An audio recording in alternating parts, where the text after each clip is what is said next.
Good morning, ಬೆಳಗಿನ ಶುಭೋದಯ. ಇವತ್ತು ಗುರುವಾರ ಆಗಿರುತ್ತೆ. ಮಿನಿ ವ್ಲಾಗ್ ಮಾಡೋಣ ಅಂತೇಳಿ ಮಾಡ್ತಾಯಿದ್ದೀನಿ.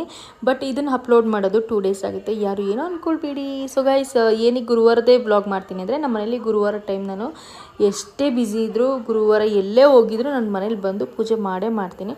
ಸೊ ಹಾಗಾಗಿ ಗುರುವಾರ ಟೈಮಲ್ಲಿ ವ್ಲಾಗ್ ಮಾಡೋಕ್ಕೆ ನನಗೆ ಇದು ಒಂದು ಕಂಟೆಂಟ್ ಆಗಿ ಸಿಗುತ್ತೆ.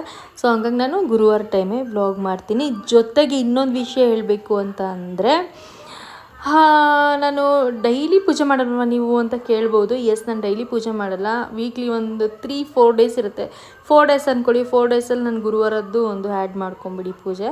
ಇನ್ನು ಮಿಕ್ಕಿ 3 ಡೇಸಲ್ಲಿ ನಾನು ಆದರೆ ಮಾತ್ರ ಮಾಡ್ತೀನಿ, ಇಲ್ಲ ಅಂದರೆ ಮಾಡೋಕ್ಕೋಗಲ್ಲ. ನೀವು ಅನ್ಕೋಬೋದು, ಏನಪ್ಪ ಇದು ಈ ಥರ ಇವರು ಪೂಜೆನೂ ಮಾಡಲ್ಲ, ಏನಿಲ್ಲ.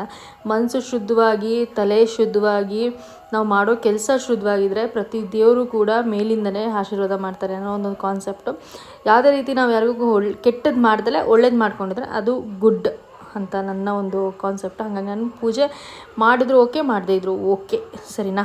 ಸೊ ಬೆಳಗ್ಗೆ ಎದ್ದು ಪೂಜೆ ಮಾಡ್ತಾಯಿದ್ದೀನಿ. ದೇವರಿಗೆ ನಾನು ಇವತ್ತು ಇರಳಿಕಾಯಿ ಅಂತಾರಲ್ಲ, ಅದು ನನ್ನ ಫ್ರೆಂಡ್ ಮನೇಲಿ ಸಿಕ್ತು. ಅದನ್ನು ಚಿತ್ರಾನ್ನ ಮಾಡಿದೆ, ಇರಳಿಕಾಯಿ ಚಿತ್ರಾನ್ನ. ದೇವರಿಗೂ ಎಡೆ ಇಟ್ಟೆ, ಏನಾದರೂ ಒಂದು ಇಡಬೇಕಲ್ಲ. ನಾನು ಒಂದೊಂದ್ಸರಿ ಕೆಲವ್ಸು ಕೂಡ ಇಟ್ಬಿಟ್ಟು ಪೂಜೆ ಮಾಡಿಬಿಡ್ತೀನಿ ಆ ಥರ. ಸೊ ಹಂಗಾಗಿ ಚಿತ್ರಾನ್ನ ಇತ್ತಲ್ಲ ಅಂದ್ಬಿಟ್ಟು, ನಾವು ತಿನ್ನೋಕ್ಕಿಂತ ಮುಂಚೆನೇ ದೇವರಿಗೆ ಇಟ್ಬಿಟ್ಟು ಪೂಜೆ ಮಾಡಿ, ಹಾಗೆ ಚಿಂಟಿಗೂ ತಿನ್ನಿಸ್ದೆ, ನಾನು ತಿಂದೆ. ಚಿಂಟಿಗೆ ಒಂಥರ ಕೇಕ್ ಥರ ಮಾಡಿಕೊಡ್ಬೇಕಿತ್ತು. ಅದನ್ನು ಬೌಲಲ್ಲಿ ಹಾಕಿ ಕೇಕ್ ರೀತಿನಲ್ಲಿ ಮಾಡಿ ಕೊಟ್ಟೆ ಅವಳಿಗೆ. ನೋಡಿ ಈ ಥರ. ಸೊ ಅವರು ಆ ಥರ ಇದ್ದರೆ ಅವಳು ತಿನ್ಕೊಂಡ್ಬಿಡ್ತಾಳೆ. ಜೊತೆಗೆ ಅವಳಿಗೆ ಇನ್ನೇನು ರಜಾ ಮುಗಿಯೋ ಟೈಮ್ ಬಂತು, ಸಮ್ಮರ್ ಹಾಲಿಡೇಸು. ಸೊ ಅವಳಿಗೆ ಇವಾಗ ಬುಕ್ಸ್ಗೆಲ್ಲ ಬೈಂಡ್ ಹಾಕಬೇಕಲ್ಲ, ಅದನ್ನು ಹಾಕಿದೆ. ಫುಲ್ಲು 2 ಡೇಸ್ ತೊಗೊಂಡೆ ಅದನ್ನು ಹಾಕಲಿಕ್ಕೆ ಅಂತೇಳಿ. ಸೊ ಅದೂ ಬೆನ್ನೆಲ್ಲ ನೋವು ಬಂದುಬಿಡುತ್ತೆ ಗೈಸ್, ಒಂದೇ ಸಮ ಕೂತ್ಕೊಂಡು ಅದನ್ನು ಕೆಲಸ ಮಾಡಿಬಿಟ್ರೆ. ಸೊ ಹಂಗಾಗಿ ಅದನ್ನು ಮಾಡ್ತಾಯಿದ್ದೆ.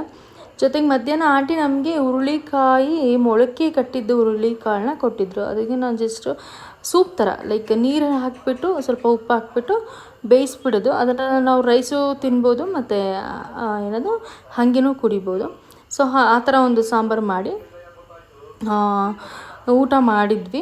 ಊಟ ಮಾಡಿದ ಮೇಲೆ ಸ್ವಲ್ಪ ಬೆಡ್ಡೆಲ್ಲ ಗಲೀಜಾಗಿ ಹೋಗ್ಬಿಟ್ಟಿತ್ತಲ್ಲ, ಅಂದರೆ ಲೈಕ್ ವಾಶ್ ಮಾಡೋಕ್ಕೆ ಹಾಕಿದ್ದೆ, ಎಲ್ಲ ಕ್ಲೀನ್ ಮಾಡಿ ಸರಿ ಅಂದರೆ ಕ್ಲೀನಾಗೆಲ್ಲ ಹಾಸಿ ಆಯಿತು. ಅದಾದಮೇಲೆ ನಾನು ಸ್ನಾನ ಮಾಡಿದ ತಕ್ಷಣ ಬಾಡಿ ಲೋಷನ್ ಹಚ್ತೀನಿ. ಇವತ್ತು ಸ್ನಾನ ಮಾಡಿದ ತಕ್ಷಣ ಬಾಡಿ ಲೋಷನ್ ಹಚ್ತಿಲ್ಲ, ಪೂಜೆ ಇತ್ತಲ್ಲ. ಸೊ ನಾನು ಏನಂತಂದರೆ, ಸ್ನಾನ ಮಾಡಿದ ತಕ್ಷಣ ಪೂಜೆ ಮಾಡಿಬಿಡ್ತೀನಿ. ನಮ್ಮ ಕಾಲು ಕೈಯೆಲ್ಲ ಮುಟ್ಟಿಸ್ಕೊಳ್ಳೋದು ನನಗೆ ಅದೇನೋ ಇಷ್ಟ ಆಗೋಲ್ಲ. ಪೂಜೆ ಮಾಡೋಕ್ಕೂ ಮುಂಚೆ ದೇವ್ರಿಗೆ ಮುಟ್ತೀವಲ್ಲ, ಕಾಲೆಲ್ಲ ಮುಟ್ಕೊಂಡು ದೇವ್ರಿಗೆ ಮುಟ್ಟೋದು ನನಗೆ ಇಷ್ಟ ಆಗೋಲ್ಲ. ಸೊ ಹಂಗಾಗಿ ನಾನು ಎಲ್ಲ ಆದಮೇಲೆ ಒಂದ್ಸಲಿ ಬಾಡಿ ಲೋಷನ್ ಹಚ್ಕೊಂಡೆ. ನಾನು ದಿನ ಸ್ನಾನ ಮಾಡಿದ ತಕ್ಷಣವೇ ಬಾಡಿ ಲೋಷನ್ ಅಪ್ಲೈ ಮಾಡ್ಕೊಂಡ್ಬಿಡ್ತೀನಿ. ಬಟ್ ಇವತ್ತು ಆಗಲಿಲ್ಲ. ಆ್ಯಂಡ್ ಹಂಗೆ ನೈಲ್ ಪಾಲಿಶು ಕೂಡ ಹಾಕ್ಕೋಬೇಕಿತ್ತಲ್ಲ, ಹಂಗೆ ನಾನು ಹಾಕ್ಕೊಳ್ಬೇಕಾದ್ರೆ ಚಿಂಟುನ ನನಗೂ ಹಾಕಿ ಅಂದು ಸರಿ ಅಂತ ಅವಳಿಗೂ ಹಾಕಿ ನೈಲ್ ಪಾಲಿಶ್ ಹಾಕೋವರೆಗೂ ಬಿಡಲೇ ಇಲ್ಲ. ಸೊ ಹಂಗಾಗಿ ಹಾಕಿದೆ ಅವಳಿಗೂ ಕೂಡ. ಮತ್ತು ಸಂಜೆ ಈವ್ನಿಂಗ್ ಆಯ್ತಲ್ಲ, ಈವ್ನಿಂಗ್ ಟೈಮಲ್ಲಿ ಏನು ಮಾಡಬೇಕಂತ ಗೊತ್ತಾಗಲಿಲ್ಲ. ಹಾಗೆ ಇನ್ಸ್ಟಾಗ್ರಾಮ್ ನೋಡ್ತಾ ಒಂದು ಪೊಟೆಟೊ, ಒಂದು ಬೋಂಡ ಥರ ಸ್ನ್ಯಾಕ್ಸ್ ಏನೋ ಒಂದು ಇತ್ತು. ಮಮ್ಮಿ ಈ ಥರ ಮಾಡಿಕೊಡಿ ಅಂದ್ಲು. ಸರಿ ಆಯಿತು ನಡಿ ಪೊಟೆಟೊ ತೊಗೊಂಡು ಬರೋಣ ಅಂತ ಹೇಳಿ ಹೋದ್ವಿ.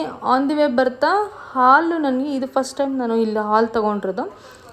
ಅವರು ಇದು ಚೆನ್ನಾಗಿರುತ್ತೆ ತೊಗೊಳ್ಳಿ ಅಂದರು. ಸರಿ ಅಂದ್ಬಿಟ್ಟು ಇದೊಂದು ಸಲ ಟ್ರೈ ಮಾಡೋಣ ಅಂತ ತೊಗೊಂಡು ಚಿಂಟಿಗೆ ಸ್ನ್ಯಾಕ್ಸ್ ಅಂದ್ಬಿಟ್ಟು ಪಪ್ಪಾಯ ಕೊಟ್ಟೆ. ಸರಿ ಈವ್ನಿಂಗ್ ಆಯ್ತಲ್ಲ, ರಾಯರ ದೇವಸ್ಥಾನಕ್ಕೆ ಹೋಗಬೇಕು ಅಂತ ರಾಯರ ದೇವಸ್ಥಾನಕ್ಕೆ ಹೋಗಿ ನಮಸ್ಕಾರ ಮಾಡ್ಕೊಳ್ಳೋಣ ಅಂತಿದ್ದೆ. ಅಷ್ಟರಲ್ಲಿ ಚಿಂಟು ನೋಡಿ ಪ್ರಸಾದ ಹತ್ರ ಹೋಗಿ ನಿಂತ್ಕೊಂಡ್ಬಿಟ್ಟಿದ್ದಾಳೆ ಅಂತ. ಆಮೇಲೆ ಬಾ ಅಂತ ಕರ್ಕೊಂಡು ಹೋದೆ.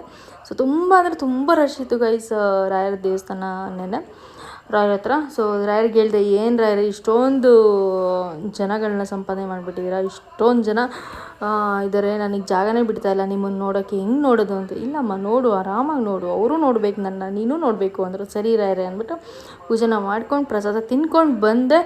ಆಮೇಲೆ ಕಾರ್ನ್ಫ್ಲೋರು ಅದು ಇದು ಎಲ್ಲ ಇರಲಿಲ್ಲ, ಹಾಗೆ ತೊಗೊಂಡು ಬಂದೆ. ಆನ್ ದಿ ವೇ ಬರ್ತಾ ತೊಗೊಂಡು ಬಂದೆ. ಇದನ್ನು ಲೈಟಾಗಿ ಪೊಟೆಟೋದು ಸ್ನ್ಯಾಕ್ಸ್ ಮಾಡಿದ್ದೀನಿ ಇವತ್ತು. ಹೇಗಿತ್ತು ಏನು ಅಂತ ಕಮೆಂಟ್ ಮಾಡಿ ಚೆನ್ನಾಗಿದ್ರೆ. ಸೊ ಈ ವಿಡಿಯೋ ಇಷ್ಟ ಆದರೆ ನಿಮಗೆ ಲೈಕ್ ಮಾಡಿ, ಶೇರ್ ಮಾಡಿ.